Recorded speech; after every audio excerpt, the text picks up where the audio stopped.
영생을 주게 하시려고 만민을 다스리는 권세를 아들에게 주셨음이로소이다. 아버지께서 내게 하라고 주신 일을 내가 이루어 아버지를 이 세상에서 영화롭게 하였사오니. 아멘. 하나님은 저와 여러분들에게 엄청난 선물을 주었습니다. 구원이라는 큰 선물을 이렇게 주셨어요.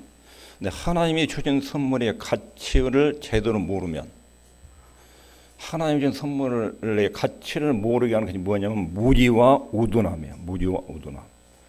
무지와 우둔함이 우리 마음을 가리면 하나님의 영광에 대한 진리가 하나의 이론으로 딱 머물러요. 엄청난 선물인데 그 가치를 몰라요. 무지와 우둔함이 그걸 가려요. 그러면 그 이론으로 머무르면서 그것이 나하고 전혀 상관이 없이 돼요. 상관이 없이. 이것이 교회를 다니면서도 행복과 기쁨을 누리지 못하는 가장 큰 원인이에요. 성경적 원리와 현실적인 문제, 왜 교회 다니는데 사람의 마음속이 뒤범벅이 돼가지고 마음이 어두워지고 산만해지고 심란해지느냐. 그것은 성경적 진리 체계가 없을 때 그래요.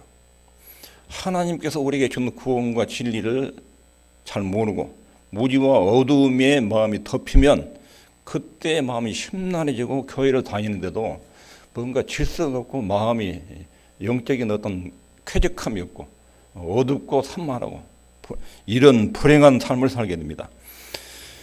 그래서 예수님께서 제자들에게 큰 소리로 제자들이 귀에 들리도록 기도를 하셨습니다. 이렇게 조용히 혼자 하나님과 은밀한 중에 기도하라고 가르친 주님이 이번 기도에는 큰 소리로 제자들이 다 들릴 수 있도록 그런 기도를 드렸는데, 그런 주님의 기도에 의도가 있습니다. 이 기도 내용을 통해서 제자들에게 뭔가를 가르치기를 원하셨습니다. 그래도 그 기도가 들리도록 기도하셨고 성경에 기록되게 하셨고 그 기도가 보존되도록 그렇게 예수님께서 섭리하셨습니다. 이 기도를 통해서 뭔가를 가르치기를 원하셨고 또 내 소원이 무엇인지 너희들이 알기를 바란다. 예수님의 강렬한 소원이 기도 속에 표현되는데 그 소원은 하나님을 영화롭게 하는 것, 이것들을 너희들이 배우기를 바란다. 제자들에게 기도 소리를 들려줘서 예수님이 가진 소원이 무엇인지를 그들이 감지하기를 바라셨습니다. 뿐만 아니라 예수님의 기도 속에 1절부터 5절 사이에는 우리 구원에 대한 엄청난 하나님의 비밀스러운 계획들이 하늘에서 세워졌습니다. 우리 구원에 대한 하나님의 계획들을 제자들과 여러분과 제가 알기를 바라셨습니다. 1절부터 5절에 보면 신비스러운 우리 구원 계획이 기도 속에 전개되어 있는데, 이 구원 계획을 알고 너희를 위한 하나님의 구원이 얼마나 소중하고 아름다운지, 구원 속에 얼마나 큰 가치가 들어있는지 너희들이 이것을 알았으면 좋겠다 하는 것이 주님이 큰 소리로 기도를 해서 기도를 이렇게 기록해 놓고 우리한테 읽도록 하신 의도입니다. 지난주에는 이 구원 속에 들어있는 하나님의 복음, 하나님의 구원 계획에는 하나님의 속성이 들어있습니다. 하나님의 구원 계획이 복음이요, 복음. 이 복음 속에는 하나님의 속성이 들어있는데 하나님의 자비와 긍휼이라는 품성이 들어있고 하나님의 지혜가 이 속에 들어있고 사랑이 들어있고 하나님의 공의가 들어있고 하나님의 능력이 들어있다. 지난주에 드린 말씀입니다. 오늘은 이 구원 계획이 전적으로 하나님에 의해서 계획되었다. 이 부분을 들여다볼 것입니다. 우리의 구원 문제가 전적으로 하나님에 의해서 계획이 이루어졌습니다. 여기 2절에 보면 아버지께서 아들에게 주신 모든 자에게 영생을 주게 하시려고 만민을 다스리는 권세를 아들에게 주셨음이로다. 아버지께서 아들에게 주신 모든 자, 하나님 아버지가 여러분과 저를 예수님께 탁 넘겼어요. 피조물 중에 인간을, 구원받은 인간을 하나님께서 창조 전에, 우리가 태어나기 전에 자기 아들, 딸 된 사람들을 딱 한 묶음으로 예수님께 딱 넘겼어요. 이것을 지금 2절에 말하는 거예요. 아버지께서 아들에게 주신 모든 자. 언제 주셨느냐? 창세 전에. 우리가 태어나기 전에 아버지 하나님이 아들에게 이 사람들을 내가 너한테 맡길 테니까 네가 이 사람들을 구원을 해라. 그렇게 임무를 주고 만민을 다스리는 권세, 이 권세까지 동시에 줬어요. 예수님께서 천지 만물을 창조하시기 전에 삼위 하나님이 회의를 했는데 그때 성부 하나님이 성자 예수님에게 사명을 줬는데 내가 이 사람들을 너한테 맡길 테니까 네가 이 사람들의 구원 문제를 풀어라. 그리고 거기에 따른 모든 권세를 예수님께 다 위임했다. 이 이야기를 지금 2절에 하고 계셔요. 그 다음에 4절에 보면 아버지께서 내게 하라고 주신 일. 언제 이 임무가 부여됐어요? 땅에 태어난 뒤에 예수님 육체를 입고 땅에 오신 뒤에 그 임무가 부여된 게 아니에요. 이미 땅에 오시기 전에 하늘에서 삼위 하나님이 회의할 때 그때 성부 하나님이 성자 예수께 임무를 줬어요. 이 부분은 조금 이따 더 설명을 드릴게요. 이것을 아버지께서 내게 하라고 주신 일. 이 2절과 4절은 우주가 창조되기 전에 삼위 하나님의 은원 속에 삼위 하나님의 계획 속에 진행된 일입니다. 여기에서 중요한 구원에 대한 단서가 나오는데 따라합시다. 구원은 하나님의 아이디어입니다. 구원의 기원은 하나님께서 계획을 세웠어요. 그리고 전개를 시켰어요. 구원은 인간이 죄를 지고 나서 하나님께 살려주라고 사자해가지고 얻어낸 것이 아니고 예수님이 땅에 오셔가지고 인간을 구원해주라고 하나님께 이렇게 기도해가지고 이루어진 것이 아니에요. 우주가 창조되기 전에 하나님이 구원을 설계하시고 계획하셨어요. 구원은 인간이 하나님께 막 설득하고 사정해가지고 그렇게 얻어낸 것이 아니에요. 하나님의 관심을 끌기 위해서 인간이 막 노력을 해서 구원을 만들어내는 것이 아니에요.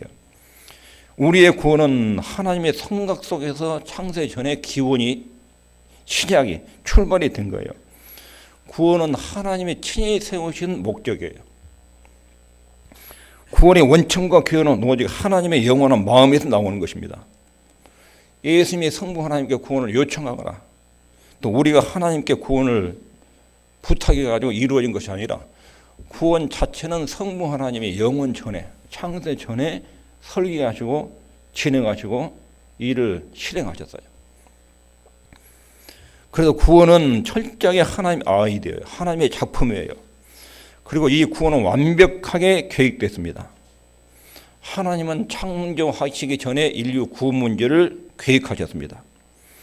그리고 이 계획은 하나님 마음속에 들어있었습니다. 우주를 만들기 전에 우리를 위한 구원 계획이 하나님 마음속에 들어있었습니다. 그리고 구원 계획은 소정되거나 변질되지 않습니다. 창세 전부터 인간에 대한 구원 계획이 딱 들어있고 이것이 역사 속에 이 세상이 창조되고 시간 속에도 전개될 때 변경되거나 변질되지 않았어요. 이 부분을 생각할 때 좀 생각해 보십시오.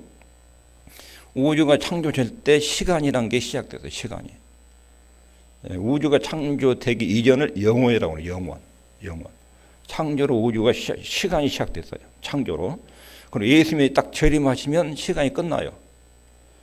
우리는 지금 시간 세계 안에 살고 있어요. 시간이라는 것은 과거, 현재, 미래. 시간이 시작됐다가 예수님 재림하시면 딱 끝나요. 예수님 재림과 함께 그 다음에는 영원이라고 해요. 영원. 창조되기 전에도 영원이에요. 그러니까 하나님 눈에 볼 때는 우리가 이 땅에서 창조돼가지고 예수님 재림할 때 기간은 요 정도로 봐요. 요 정도로. 시간 안에 딱 있어요. 하나님은 요 밖에 있어요. 요 시작되기 전에 그리고 시간이 끝난 뒤에도. 그래도 하나님을 영원하신 하나님 이런 말을 써요. 하나님 영원하신 하나님이란 말은 시간을 창조하고 끝나고 요 폼, 이 한정 한계 밖에 계셔요. 하나님은 이 밖에 충만해요. 그리고 우리는 이 세상 창조부터 재림 때까지 이 안에서 인간의 역사가 진행돼요. 이 시간 속에. 근데 시간 밖에 계신 하나님이 삼위 하나님의 요 시간 안에 있는 일을 의논하셔요. 만들기 전에 우주를 만들기 전에 우리가 우주를 이렇게 창조하고 인간을 우리 형상대로 만든다. 그리고 인간이 타락할 경우에 인간의 죄 문제를 이렇게 서로 분담해서 처리한다. 삼위 하나님이 이렇게 의논하셨어요. 그래서 이 세상에 이 복음을 잘못 이 부분을 오해한 사람들이 있는데 예수님께서 이 땅에 하나님의 나라를 이루기 위해서 인간의 몸을 입고 오셨는데 그 나라를 이루려다가 실패를 하니까 죽음을 통해서 이것을 이루어야 되겠다. 그리고 실패하니까 계획을 변경시켜서 자기가 십자가에 죽고 훗날에 하나님 나라 이루기 위해서 미루고 이렇게 하늘로 가셨다고. 엉뚱한 소리를 하는 사람이 있어요. 그러나 하나님은 창세전에 구원의 계획을 딱 세우시고 한치 오차 없이 시간 속에도 적절한 타이밍에 딱 하나씩 이루셔요. 차근차근.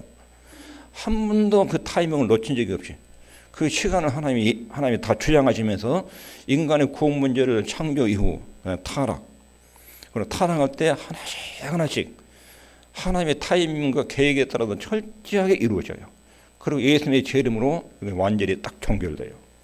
이런 하나님이 지금 구원의 아이디어를 지금 주님의 기도 속에서 우리가 볼 수 있는 것입니다. 여기까지 정리하면 하나님의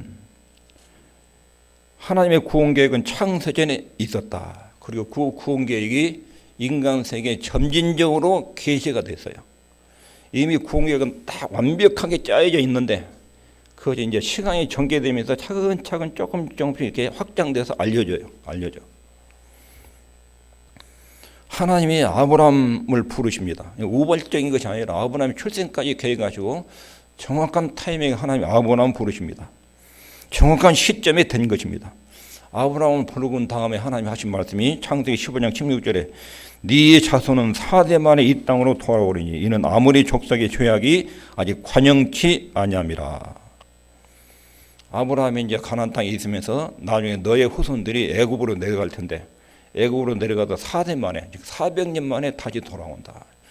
그 이유는 지금 가나안 땅 사람들이 죄가 관영되지 않아서 아직 가나안 땅 사람들의 심판의 때가 안 됐다. 가나안 땅의 죄악이 아직 관영되지 않았기 때문에 심판의 때가 안 됐으니까 지금은 가나안 땅에서 아브라함과 이삭과 야곱 후손을 기를 수가 없어요. 너무 문화적으로 부패하고 타락했기 때문에 야곱의 12아들이 그 선조들 나기 시작하면 순식간에 70명, 막 100명, 200명, 1000명 이렇게 늘어날 텐데 얘들이 가나안 문화에 그대로 흡수돼가지고 완전히 세속화 될 수밖에 없어요. 그래서 하나님은 이 사람들을 가나안 땅에 이 부패하고 타락하고 음란한 문화에서 우상 문화에서 벗어나도록 하기 위해서 야곱 때의 그 후손들을 저 애굽으로 끌어당겨 내려요. 애굽으로. 고센 땅에서 이방 민족들과의 딱 교례가 단절된 이 고센 땅에서 400년 동안 길러내요. 그래야 부패가 안 될 수 있으니까 400년이 지난 다음에 가나안 땅, 미래의 아브라함 후손들이 살 이 가나안 땅의 죄악이 관영해요. 심판의 소절에 이르러요. 그러니까 하나님이 이 사람들을 애굽에서 탈출시켜가지고 가나안 땅에 끌어올려서 가나안 족속들이 죄를 다 심판하고 이 사람들이 그 자리에 자리를 잡아요. 이런 일들이 400년 전 하나님의 설계 속에 딱 시간 계획 속에 설정이 돼 있어요. 그리고 천천히 진행돼요. 아브라함 부를 때도 또 모세를 불러서 이스라엘을 구원할 때도 때가 된 거예요. 이제 가나안 땅의 족속들이 죄가 심판의 소절에 이르렀고 애굽에 내려온 아브라함 후손들이 400년 때가 창세기 15년 약속한 400년의 약속 기간이 됐어요. 그래가지고 이제 한 민족을 이룰 만큼 나라가 커졌어요. 정확하게 하나님이 키워내신 거예요. 아브라함이 언약하신 그 약속대로 그때 모세를 보내요. 약속을 주고 그리고 건져내요. 이 하나님의 구원 프로그램은 한치 오차가 없이 역사 속에 진행돼요. 그리고 다윗 시대, 다윗도 일으켜서 아브라함이 약속한 그 언약의 일부를 다윗 때 이루고 선지자들 때 선지자들이 하나님 말씀을 통해서 앞으로 이르지는 일어난다. 그리고 나서 그 타이밍 되면 정확하게 그 일이 일어나요. 역사서를 보면 수없이 반복되는 말씀이 어떤 말씀이 있습니까? 여호와께서 전에 누구를 말씀하셨더니 그 말씀대로 이루어졌다. 이 말씀이 계속 반복돼요. 그러니까 세상의 역사의 진행은 하나님의 구원을 목표로 해서 상세하게 통제해 나가셔요. 세속사 한 나라가 일어나고 망하고 인간이 죽고 살고 흥하고 복을 받는 것, 흥망성쇠, 그리고 개인의 생사복, 이것을 역사가 진행되면서 그 밑에는 하나님 구원의 역사가 쭉 전개돼요. 이것을 전부 다 하나님의 통제 가지고 계획 속에 이루어 가셔요. 위대한 구원 계획을 영원 전에 계획하시고 이 땅에서 타이밍을 가지고 실현해 나가신 분이 주님이셔요. 그리고 갈라디아 4장 4절에 보면 때가 참에 하나님이 그 아들을 보내셨다. 때가 찼다. 예수님께서 땅에 오실 타이밍이 됐다. 그런 말이에요. 하나님의 시간표에 의해서 주님께서 예수님이 땅에 태어날 시점이 됐다. 사람들은 내 예수님이 좀 빨리 오셔서 많은 사람 병도 고치고 더 빨리 와서 진리를 전해줬더라면, 그리고 더 오래 머물러서 땅에 33년만 머물 게 아니라 더 오랜 시간 머물러가지고 더 많은 사람을 고치고 치료해주고 진리를 전했다면 이런 생각을 할 수 있는데 하나님의 계획 속에는 정확한 타이밍에 딱 들어오셔요. 그리고 타이밍 되면 딱 떠나셔요. 그 다음에 성령님이 오셔요. 그리고 사도행전 역사가 쫙 전개돼요. 이런 것들은 전체적으로 하나님의 계획 속에서 진행된 것입니다. 하나님은 마음속에 창세전에 구원 계획을 세우시고 때가 참에 하나님이 드디어 인간을 구원할 메시아를 땅에 보내실 그 전까지는 구원을 준비하는 시간이었어요. 어떻게 준비했느냐면 하나님의 시간표도 전개됐는데 구원의 가능성을 실험할 수 있는 여러 가지 내용들을 하나님이 구약 수천 년 동안 허락해 줬어요. 모세를 통해서 율법을 줬어요. 율법을 지키면 구원 얻는다. 이 항목을 줬어요. 모세 때부터 예수님이 탄생할 때까지 약 1400년 기간이 있어요. 그동안 인간은 그 율법을 지켜서 인간의 문제를 풀 수 있는지, 율법을 지켜서 인간의 죄 문제를 해결하고 구원을 이룰 수 있는지 1400년 동안 실험을 했어요. 결론은 인간은 율법을 지킬 수 없다. 그리고 이스라엘, 남쪽 유다와 이스라엘은 멸망을 해요. 율법을 지키는데 완벽하게 실패했다는 것을 검증한 거예요. 인간은 스스로 율법을 지켜서 구원받을 수 있는 존재가 못 된다. 이거 구약 역사의 중요한 교훈이에요. 하나님은 율법을 딱 주고 너희들이 한번 지켜봐라. 여기에 이른 사람이 있다면, 이 표준에 도달한 사람이 있다면 구원이 이루어진다. 지켜봐. 1400년 동안 계속 얼마나 지키려고 노력했는지 안 돼요. 다 실패했어요. 인간의 죄가 하나님의 법을 다 파괴했어요. 그게 구약 이스라엘의 역사예요. 그리고 철학과 학문, 건전한 사상이 인간의 행복 문제를, 인간의 죄 문제를 풀어낼 수 있느냐. 건전한 사상. 헬라 철학이 엄청나게 발달했어요. 인간의 최고의 학문과 사상이, 인간의 건강한 인문주의 사상이 인간의 문제를 풀어낼 수 있느냐. 상담학이, 의학이, 그리고 여러 가지 정신의학이 인간의 정치적인 문제, 죄 문제를 해결할 수 있는 실험해봐라. 헬라 철학 최고의 학문을 줬어요. 거기에서도 구원에 대한 답이 안 나와요. 그리고 로마 나라에서 가장 뛰어난 것이 뭐냐면 법체계예요. 로마는 법이 잘 발달돼 있어요. 너희들이 세운 인간의 법체계를 가지고 인간 세계의 구원의 질서를 한번 잡아봐라. 인생 문제를 풀어봐라. 사람의 최고의 과학, 법 질서, 사상, 율법, 종교적 윤례, 이것으로 인간 문제가 풀어졌느냐? 구약시대에 다 실패했다. 그래, 때가 참해 말이야. 때가 참해. 이것들로 인간의 행복의 문제를, 죄 때문에 파생한 인간의 문제를 너희들이 여러 가지 수단으로 인간의 문제를 풀려고 애를 썼지만 다 안 됐다. 이제 하나님이 나서서 드디어 예수님이 오셔서 이 문제를 끝내야 돼요. 예수님이 오셔서. 그래서 때가 참해. 그 아들을 보내사 여자에게 나게 하시고 율법 아래 나게 하셨다. 이제 드디어 하나님이 창세전에 계획하신 구원 방법이 예수님을 통해서 전개되기 시작했다. 그런 뜻입니다. 그리고 하나님이 정하신 때가 되어서 예수님이 이 땅에 오셨습니다. 아주 정확한 타이밍에 우리 주님께서 이 일을 일으켜 오셨습니다. 시편 97편 1편에 여호와께서 통치하시나니 땅은 즐거워하며 허다한 섬은 기뻐할지어다. 하나님의 구원 계획이 이미 하나님 마음속에 확고하게 세워져 있고 그것이 흔들림 없이 딱 세워진 것이 이 역사가 흘러가면서 시간표대로, 하나님 시간표대로 다 정확하게 이루어져요. 정확하게. 우리 구원 문제가 그렇게 전개하고 있어요. 요한복음 17장 1절에 아버지여 때가 이르렀사오니, 이 때에 대해서 주님이 자꾸 말해요. 하나님의 타이밍이 됐습니다. 요한복음 2장 4절에 내 때가 아직 이르지 못하였나냐. 물론 포도주를 만들어 포도를 좀 주라고 하니까 예수님께서 내가 아직 개입할 타이밍이 아니다. 예수님은 철저하게 하나님의 시간표에 의해서 움직이고 이 세상 역사에도 우리의 구원 문제는 철저하게 하나님의 계획과 프로그램에서 움직여 나가요. 그러므로 이제 우리가 지금 어디로 가냐면 창세 전에 아무것도 없고 성부와 성자와 성령 삼위 하나님만 딱 계실 때, 그때 이만큼 문을 열고 바늘구멍만큼으로 하나님이 회의하시는, 삼위 하나님 회의하시는 그 회의 장면을 잠깐 열람을 할 거예요. 잠깐 들여다보는 거예요. 잠깐.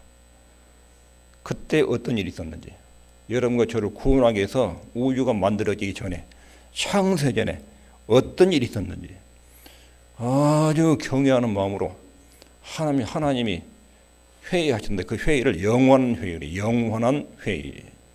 우주가 조성되기 전에 성부와 성자와 성령 하나님이 회의를 하죠. 회의를. 그 회의 장면을 지금보다 약간 하나님의 허용한 범위에도 들여다볼 거예요. 삼위 하나님이 성부, 성자, 성령 하나님이 회의장에 모이셨습니다. 영원 전에 삼위 하나님 회의를 하십니다.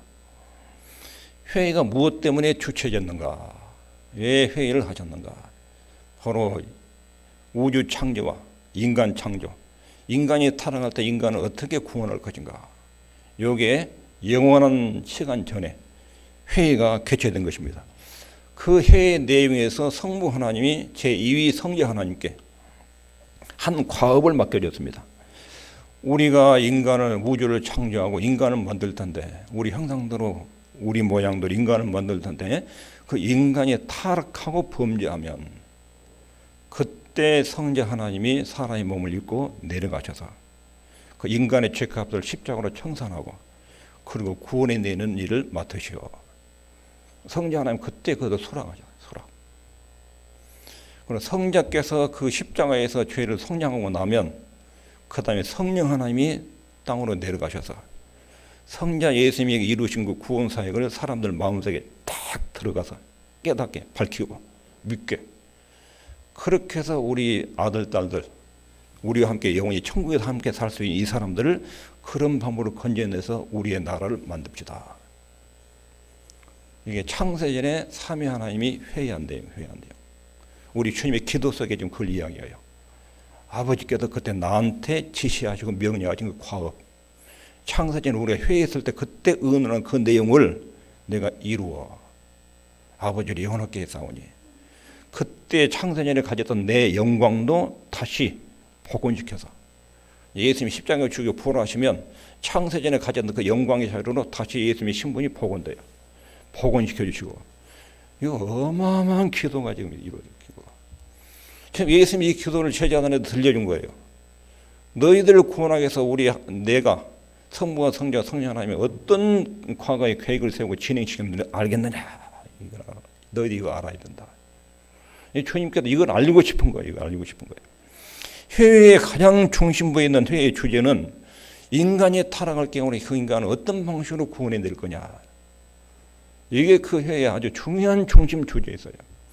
그리고 구원해 낸 그 인간들과 함께 천국에서 예수님 제 이름으로 완성되는 삼위 하나님과 함께 영원한 하나님의 나라를 이루고 살 그 나라를 목표로 해서 회의가 진행됐어요. 그리고 그 계획이 그때 설립돼 가지고 변함없이 역사 속에서 쫙 이루어져 가고 있는 거예요. 이것을 영원한 회의, 이거 성경적 구절에 보면 이 회의에서 하나님은 예수님께 만물을 관장할 권세를 주셔요. 이 절에 보면 아버지께서 아들에게 주신 모든 자에게 영생을 주게 하시려고 만민을 다스리는 권세를 아들에게 주셨음이로다. 이 영원한 회의에서 삼일체 하나님은 인간 세계를 창조하시고 우주를 창조하시고 그 인간을 만드시고 인간이 창조된 다음에 타락을 까지 예상하셨어요. 타락할 경우에 어떤 조치를 취해야 될 것인지 그 중에 가장 큰 결정은 이 삼위 하나님이 회의할 때 가장 큰 결정은 타락한 인간의 문제를 어떻게 처리할 것인지 그 문제를 성자 하나님께 맡기기로 성부 하나님과 성령 하나님께서 이 문제는 성자께서 맡으셔야 됩니다. 이렇게 결의를 하셨어요. 이 문제를 바울은 에베소 1장 9절에 이렇게 평을 해요. 그 뜻의 비밀을 우리에게 알리셨으니 곧 그 기쁘심을 따라 그리스도 안에서 때가 찬 경륜을 위하여 예정하신 것이니 그때 하나님께서 준비하신 구원 경륜을 준비했다가 지금 이 시대에 이루었다. 에베소 1장 10절에 하늘에 있는 것이나 땅에 있는 것이 다 그리스도 안에서 통일되게 하리 하심이라. 예수님이 오시기 전에는 만물이 굉장히 무질서하고 혼란스러웠는데 예수님이 오셔서 무질서를 다 질서 있게 잡으셨다. 통일되게 하나로 만드셨다. 다시 말하면 그 회의에서 주 예수님을 인류의 머리로 세우셨어요. 성부와 성령께서 예수 그리스도가 인간의 몸을 입고 딱 땅으로 내려가는 순간 인간 전체의 대표자의 머리로 세우는 거예요. 머리로.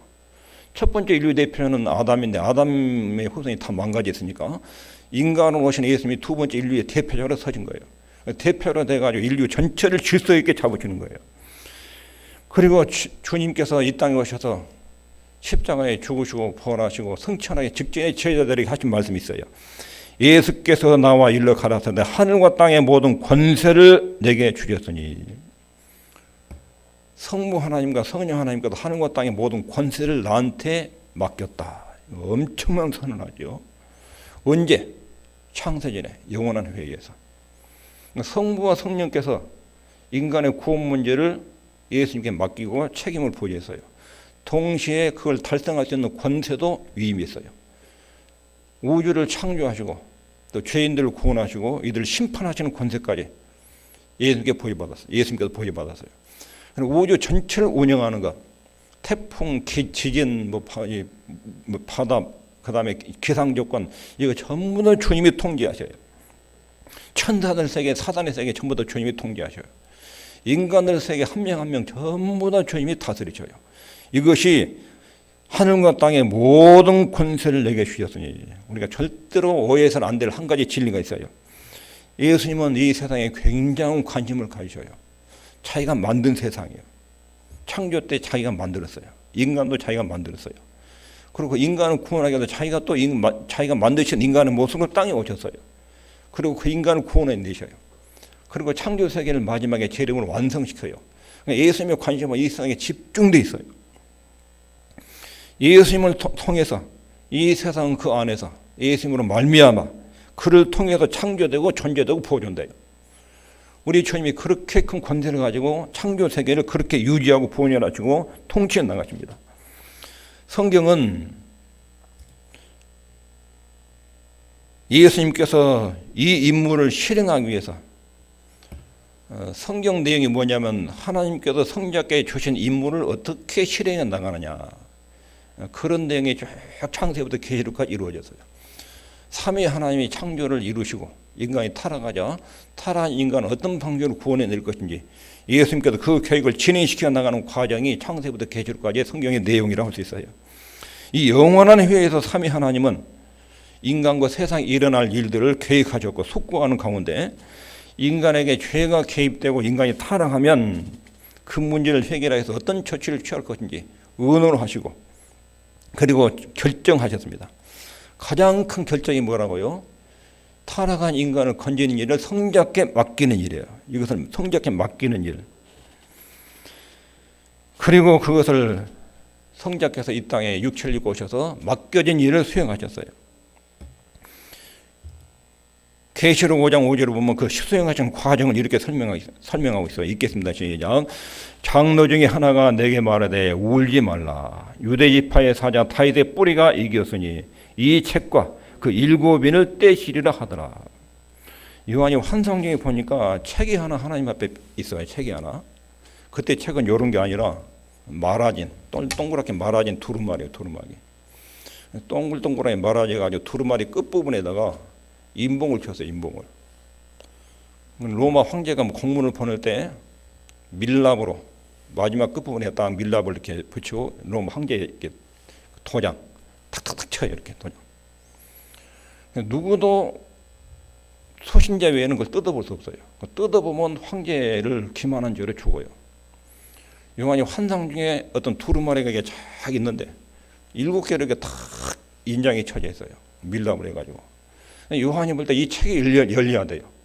이 책이 열려야 인간에 대한 구원 경륜이 이루어지고 인간이 살 수가 있는데 천사가 큰 소리로 하늘과 땅에도 이 책을 열자가 있으면 나와라 한데 아무도 나오지 못해. 천사 중에도 인간 중에도 피조물 중에 이 책을 열 사람이 없어요. 요한이 속이 타가지고 이것이 열려야 우리가 살고 구원을 받는데 하나님의 구원 경륜이 전개가 되는데 이게 닫혀 있으면 안 되는데 그래서 요한이 대성통곡을 했어요. 그때 장로 한 분이 옆에 와서 울지 말라. 다윗의 사자의 뿌리가 이겼으니 즉 예수님이 나타나서 이 책을 열어. 이 책을 연단 말은 하나님의 창조 전에 계획하셨던 구원 경륜이 예수님을 통해서 땅에서 어떻게 전개된 것인지를 말하고 있는 거예요. 이것이 계시록 5장 5절이에요. 성자께서 주어진 임무를 어떻게 실행하시고 집행해 나가시는지 이것을 계시록 5장 5절에 어떤 이런 형태로 표현하셨어요. 그분은 세상에 존재하는 모든 것을 통제하죠. 예수님께서 세상의 주인이고 왕이셔요. 성부 하나님과 성령 하나님은 예수님께 그 세상을 다스리는 통치 권세를 맡겼어요. 해와 달과 별들과 시냇물과 강물과 바다를 다 다스려요. 비와 내성과 번개를 주님이 통제하셔요. 그것은 물러가기도 하고 오게도 할 수 있어요. 바이러스, 전쟁, 재난 이거 전부 다 주님의 통제권 안에 있어요. 세상의 모든 일이 다 예수님의 손에 쥐어져 있고 예수님은 세상을 통치하시고 지배하신 분이에요. 예수님은 끝까지 만물을 관장할 권세를 가지고 계셔요. 삼일째 하나님은 창세 전에 예수님께서 세상을 통치할 권세를 위임하셨다. 성령 하나님과 성부 하나님이 성자 예수님께 세상을 통치할 권세를 위임하셨다 하는 거예요. 하늘과 땅의 모든 권세를 내게 주셨으니 주님이 그렇게 표현하셨어요. 그리고 특별히 예수님은 영원한 회의에서 받은 권세 중에 만물을 관장할 권세, 우주를 통제할 수 있는 권세를 주고, 두 번째로는 한 백성을 넘겨줬어요. 한 백성을. 2절에 아버지께서 아들에게 주신 모든 자에게, 아버지께서 아들에게 주신 모든 자, 한 백성들. 이건 굉장히 고차원적 진리입니다. 하나님은 예수님께 우주적 권세를 무한정 주셨어요. 우주 권세를 예수님께 다 넘겼어요. 성자께서 알아서 통치하십시오. 그리고 한 백성들을 성자에게 주셨어요. 근데 그 백성들을 누구한테 줬습니까? 성부 하나님께서 피조된 인간들 중에 자기 구원받은 백성들을 예수님께 보내요. 예수님께로. 그리고 성부 하나님이 이렇게 말한 것 같아요. 내가 이 사람들을 성자 하나님께 보낼 테니 성자 하나님 이 사람들을 책임지고 구원하는 일을 이루십시오. 이것이 성부 하나님이 성자 하나님께 보낸 백성들이에요. 영원한 해에서 그 사람들을 아들에게 맡겼어요. 그 백성을 선택하신 분은 하나님이에요. 그리고 선택한 백성들을 하나님께서 성자 예수님께 맡겼어요. 이것을 요한복음 3장 6장 37절에 아버지께서 내게 주시는 자는 다 내게로 올 것이요 내게 오는 자는 내가 결코 내어쫓지 아니하리라. 아버지께서 나한테 보낸 사람들. 성부 하나님이 선택을 해요. 구원받은 사람들은 성부 하나님이 딱 지명하고 선택해요. 그리고 지명된 사람을 예수님께 딱 넘겨요. 예수님 받아요. 성부 하나님이 예수님께 보낸 사람은 한 명도 빠뜨림없이 주님이 거절 안 해요. 그리고 그런 사람을 건져내서 십자가의 피로 다 깨끗하게 해서 구원이 이루어져요. 그러니까 여러분과 제가 우연하게 교회에 나온 것 같은데 절대로 그렇지 않아요. 우리가 예수 믿는 것은 참 신비스러운 거예요. 창세전에 성부 하나님 우리 출생을 계획을 하셔요. 그래가지고 우리를 성자 예수님께 딱 넘겨요. 이 사람의 죄를 성자께서 처리하시오.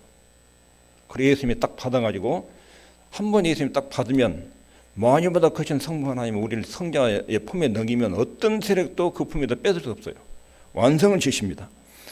요한복음 6장 40절 아버지의 뜻은 아들을 보고 믿는 자마다 영생을 얻는 이것이니 마지막 날에 내가 이를 다시 살리리라 하시니라.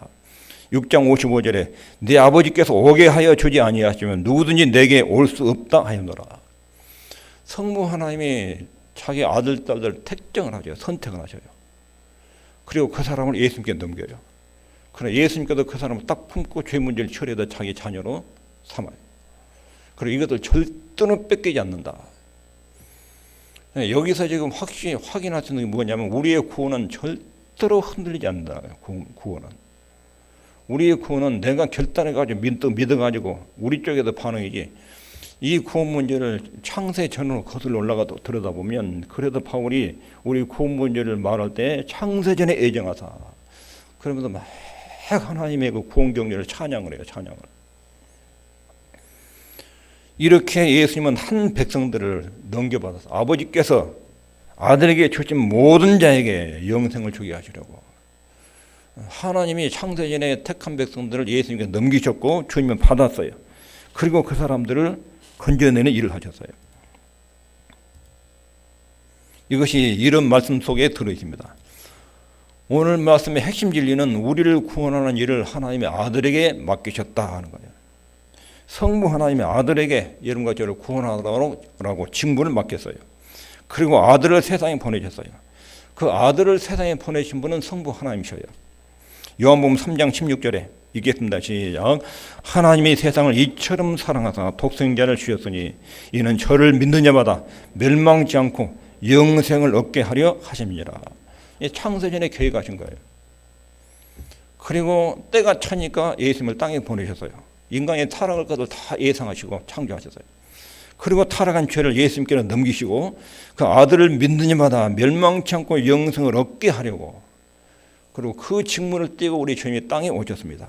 그러니까 우리 구원 문제는 내가 결단을 가지고 믿는 것처럼 우리 쪽에서 이렇게 느끼는데, 그러나 사실 내가 예수 믿고 구원받은 일은 창세전에 예정돼 가지고 신비스럽게 어느 날 내게 복음이 전달되고 내 눈과 마음을 성령님이 열어가지고 하나님의 이런 은혜를 쫙 알게 하고, 이런 주님의 기가 막힌 섭리들이 있었어요. 우리가 얻은 구원이 얼마나 안전한가 하는 것을 기억하라는 거예요. 오늘 말씀을 정리하면 하나님은 우리를 위해서 한 가지 계획을 세우셨습니다. 영원 전에 우주 창조 계획 핵심 부분에 인간의 타락과 구원 문제가 들어있어요. 그리고 그 영원한 회의에서 핵심 사항은 이거 성자 예수님께 이름됐다는 거예요. 이름됐다. 성자 예수님께. 그것이 우리 주님이 기도 속에서 지금 말씀하고 있는 내용이에요. 이 구원 계획은 성육신, 이 땅에 하나님의 인간의 몸을 입고 오신 거, 십자가의 죽음, 그리고 부활과 승천, 하나님 보좌 우편에 앉으신 것, 이 모든 것을 구상할 때 하나님은 여러분과 저를 염두하고 이 일을 쭉 진행하셨어요. 그리고 우리의 구원의 가치를 이렇게 보셔야 돼요. 내가 구원받아가지고 죄 용서받고 하나의 아들 되고 천국을 상속받는 이런 혜택보다 하나님이 우리 구원을 위해서 얼마나 영광스럽게 예배하시고 얼마나 많은 사랑과 깊은 관심과 지혜를 동원하셨는지, 이것을 볼 때 우리의 구원을 생각하면 엄청난 가치를 알고, 이 가치를 알면 우리 안에 성경적 진리 차이가 만들어지면서 세상에 아무리 밖에도 혼란이 일어나고 난리가 터지고 뭐 전쟁이 일어나고 폐렴할 일이 있어도 하나님께서 이것을 다 통제하는 중에 우리를 자기 백성으로 선택했다는 이 사실이 우리 마음속에 얼마나 정신적인 안정감을 주는지, 이런 주님의 일관된 이런 사역들, 이거는 전부 여러분과 저를 위해서 창세전에 계획하시고 역사 속에 진행하신 일이에요. 두 번째 진리는 우리에게 불확실한 것이 없어요. 요한복음 10장 28절, 내가 저에게 영생을 주노니 영원히 멸망치 아니할 터이요 또 저희를 내 손에서 빼앗을 자가 없느니라. 얼마나 확실한 것인지. 그 다음에 세 번째 오늘 본문의 내용은 예수님 안에서 이렇게 하나님 우리 구원을 이루셨다면 그렇게 시작하신 구원은 천국 갈 때까지 끝장을 보셔요. 중도에 포기하거나 버리질 않아요. 로마서 8장 32절에 자기 아들을 아끼지 아니하시고 우리 모든 사람을 위하여 내어 주셔진 이가 어찌 그 아들과 함께 모든 것을 우리에게 은사로 주지 아니하시겠느냐. 로마서 5장 10절에 곧 우리가 원수 되었을 때에 그 아들을 죽으심으로 말미암아 하나님으로 더불어 화목되었은즉 화목된 자로서는 더욱 그의 살아심을 인하여 구원을 얻을 것이니라. 하나님이 자기 아들인 예수님을 십자가에 죽일 정도로 우리에게 관심을 갖고 계시다면 우리가 어떤 어려움과 시련이 우리를 침몰할 수 있겠느냐. 하나님이 너희를 창세전에 이런 계획을 가지고 자기 아들 딸로 선정하고 지명해도 불렀는데 너희들 주변에 일어나는 아무리 세상에 큰 풍파라도 너희를 함몰시킬 수 있겠느냐. 그 주변에 일어나는 모든 환경을 하나님이 통제하시는데, 우리를 위해서 십자가에 죽으신 주님께도 그를 통제하시는데 어떻게 그런 일이 일어날 수 있겠느냐. 만물을 다스리신 분은 주님이셔요. 여러분과 저는 주님께 소속이 돼 있어요. 우리 주님은 천진만물을 통제하시는 권세를 가지고 계셔요. 그리고 그 권세를 가지고 자기 자녀들의 삶에 개입하시고 인도하시고 통제를 하셔요. 우리는 그 전능하신 예수님의 손 안에 들어있어요. 그러니까 우리가 얼마나 안전지대에 지금 살고 있는지, 교회와도 주님을 믿고 우주를 통치하시는 그분의 품속에, 그 권세 아래, 그분의 손 안에 우리 삶이 있다는 것을 알면 얼마나 든든한 것인지, 요한복음 17장 2절 하반절에 만민을 다스리는 권세를 아들에게 주셨음이로다. 예수님이 그런 능력을 가지고 계십니다. 우리를 사랑하신 주님이 우주의 주인이고 역사의 주인이고 사단의 세계를 통제하시고 천지만물을 자유자재로 운영하시고 바이러스를 다루시고 한 나라의 흥망성쇠를 다스리고 개인의 생사복을 통치하시는 그런 주님의 손 안에 여러분과 제가 딱 잡혀 있어요.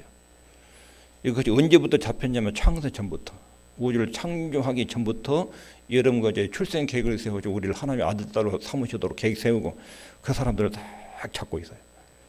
그리고 우리 주변 세계를 하나님이 다 이렇게 돌리고 움직이고 계셔요. 우리의 시선이 이런 주님을 깊이 사랑하고 사모하고 집중해서 바라볼 수 있게 되기를 바랍니다. 기도하겠습니다. 하나님 아버지, 창세전에 성삼위 하나님이 창조 계획과 우리에 대한 구원 계획이 어떻게 이루어졌는지